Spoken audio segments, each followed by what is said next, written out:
My name is Julia Kostenko. My name is Alisa Manila. My name is Christina Trudnikova, and we are pleased to welcome you in the township called Red Play, or Krasnaya Glinka, which is almost the very beginning of our wonderful city. We would like to present you our video about our favorite places in Samara and hope you like it. So, let's start our little trip.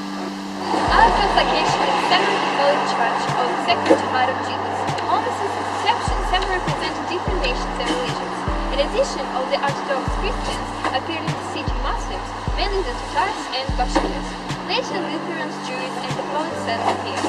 All of them needed their religious buildings. In relation to the place of devotion about religion, the history of the construction of the Catholic Church in Samara was perhaps the longest and full of unexpected.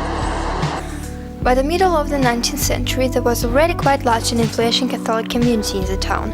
In 1863 came the Polish uprising, and Catholics in Samara were denied the right of construction of the temple. Only in 1887 the Poles were allowed to build a church. First there was erected a meeting house, wooden religious building, which is now turned into a modern brick building.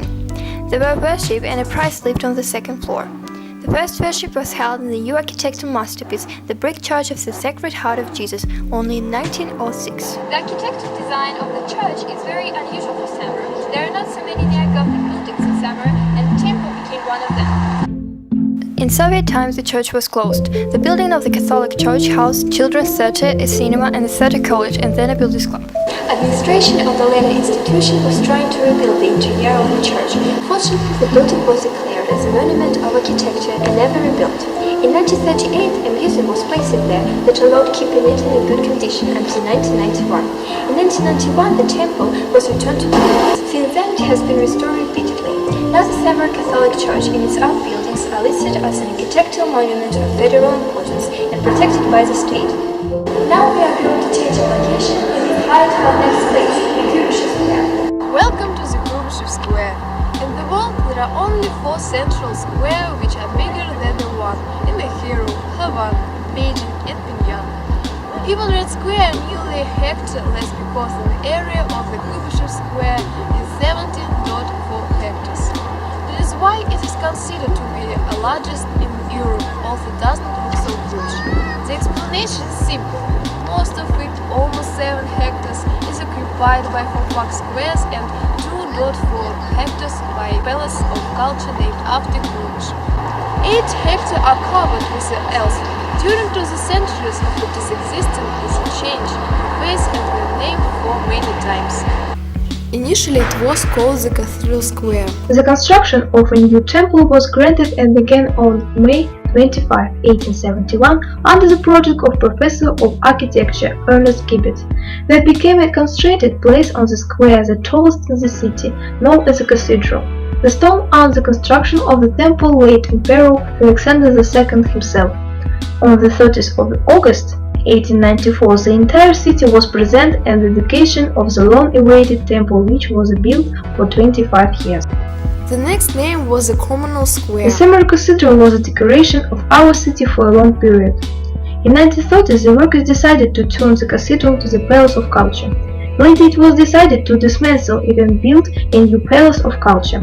By the middle of 1932, the cathedral was finally destroyed. The culinary area became known as the Kubyshev Square.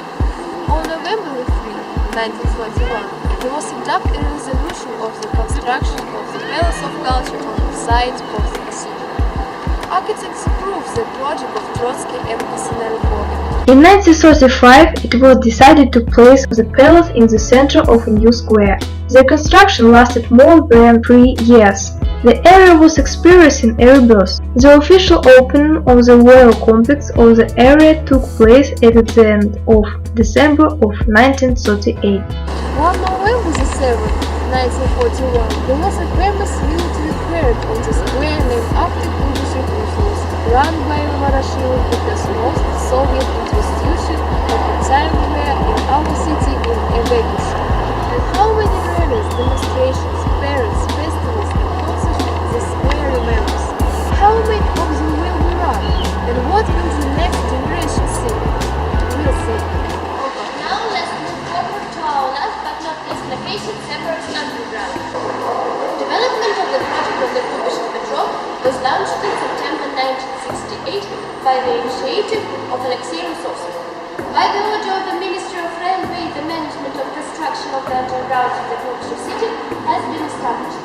The first branch of the Konkurс underground was planned to have the length of 17.32 kilometers and include 13 stations.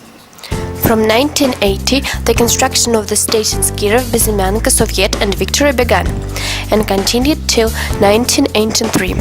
Then began the creation of station Spot and Gagarin. On November 1st, 1987, so close to the 17th anniversary of the October Revolution, at 23:00, the first time voltage was applied, and on November 6th, the first test flight was conducted. The Kuibyshev subway was the 5th in Russia and the 12th in the USSR. The design of the underground is really unusual. The column-type station Bezymyanka was built in residential neighborhoods of walking defense companies making aircrafts and other weapons for the front. This is reflected in the mosaics and architecture developed by the city architect Mogun and an artist Kuznetsov. The Samarist architect Gerasimov added marble and stainless steel paint and fireworks in the design of the station Victory. That was made in order to honor the Soviet victory over the Nazi Germany. The station Soviet was designed by Yuri Musatov and Alexei Panin. The chief artist of the city Temnikov presented elements of individual spots in the design of the station Spot. At the station Gagarin, the architect Musatov introduced the theme of outer space, starry sky, planets, solar system and spacecraft. This is for the creators of rockets and space technology of our city, because they were those who designed and built the first subway station. It was the first such an experiment with the Russian subway. Soon the length of the underground increased to 7 stations. Soviet, Spot and Gagarin were added. The government also planned the second portion of 3 stations with the length of 4.2 kilometers. In 1988, the tunnels Gagarin Spos and Gagarin Karl Marx were started. In the same year, an organization Kuibyshev Gormetro project appeared, and the construction of the station Sovetskaya began. The construction of the tunnel Soviet Spot was very difficult. This time there was a collapse of the USSR and the subway almost entirely was constructed by Samara city and the region. In 1993, Kuibyshev city returned to its original name Samara. The underground was called Samara 2. Traffic on the site of the station's Victory Soviet was opened on December 31, 1992. And already on March 25 and December 30, 1993, the stations Spot and Gagarin respectively were put into operation. The length of the whole route was 8.94 kilometers. By 2015, the Samara Metro has 10 stations located on the same branch. Not so long ago, subway station Alabinskaya was completed. Later, it will get the second underground line. In the future, there will be built a third branch of the subway. Prospects of development of the subway depend on funding, and hence, the underground will evolve with the development of the city.